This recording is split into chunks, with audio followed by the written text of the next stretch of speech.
Ada sebuah fenomena kesehatan yang saat ini menurut saya ada yang janggal menurut saya. Bapak perhatikan sekarang, dokter makin banyak, klinik makin banyak, rumah sakit apalagi.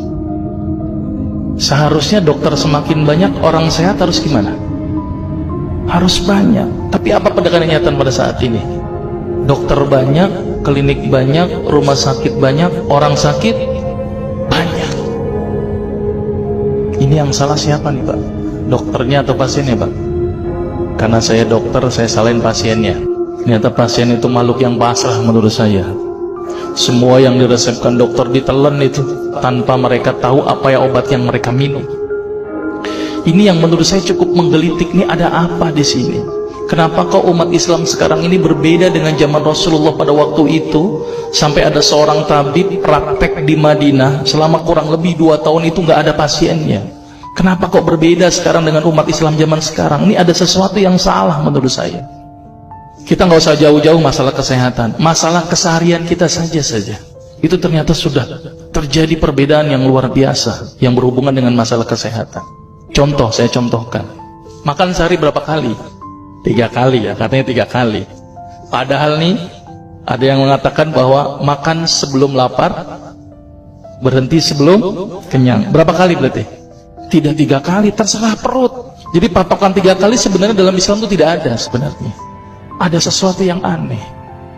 Maka itu saya sempat berpikir, ini jangan-jangan ini ada sebuah kesalahan dalam diri saya. Maka itu saya setelah lulus dokter, saya melanjutkan kuliah lagi, tapi tidak ngambil spesialis gitu ya. Jadi saya ngambil kuliah lagi jurusan tafsir hadis gitu ya.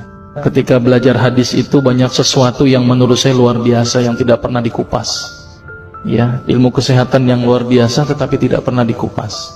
Nah, di situ saya bertemu dengan seorang ustadz. Kemudian ustadz itu bilang begini. Ini latar belakang saya kenapa saya belajar pengobatan Nabi. Ustadz itu bertanya kepada saya begini, "Dok, antum yakin gak sih dok kalau antum masuk surga?" Saya jawabnya pada waktu itu apa?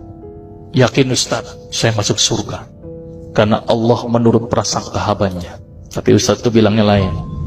"Kayaknya antum masuk neraka deh." Waduh.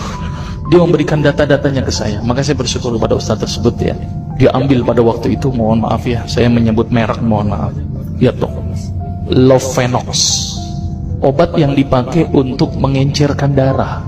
Biasanya diberikan pada penderita penyakit jantung, stroke dan gangguan bekuan darah. Di situ tertuliskan kata apa? Porsin origin. Ada yang tahu porsin? Porsin itu isinya Pak, babi Pak. Saya bilang, waduh, berarti dok kalau antum resepin porsin satu pasien, antum telan itu obatnya. Kira-kira ibadah orang tersebut diterima nggak sama Allah? Siapa yang dipersalahkan nanti? Diambil obat yang kedua, Actrapid. Apa itu? Insulin. Tulisannya apa? Human insulin.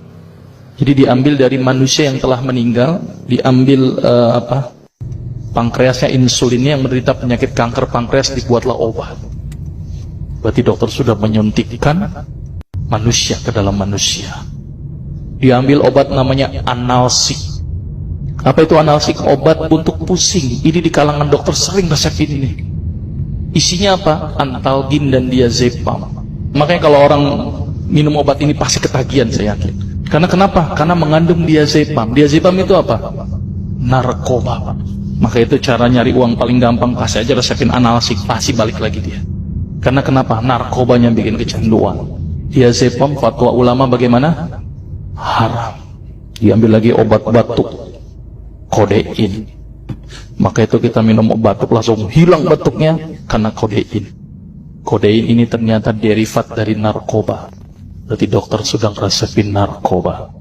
Diambil semua obat sirup di depan saya, lihat dok, ada nggak yang tidak mengandung alkohol? Semuanya mengandung alkohol. Saja saya pikir, Masya Allah, berapa ribu pasien yang telah saya resepkan obat-obatan haram tersebut. Ini yang menjadi kegelisahan saya Pak. Terus kemudian saya melihat ada sesuatu yang salah. Kenapa? Karena agama Islam tidak dipelajari secara benar. Banyak umat Islam saat ini belajar akidah, belajar akhlak, belajar fikih. Tapi lihat, pernahkah umat Islam di sini belajar masalah kesehatan Islam? Sedikit sekali.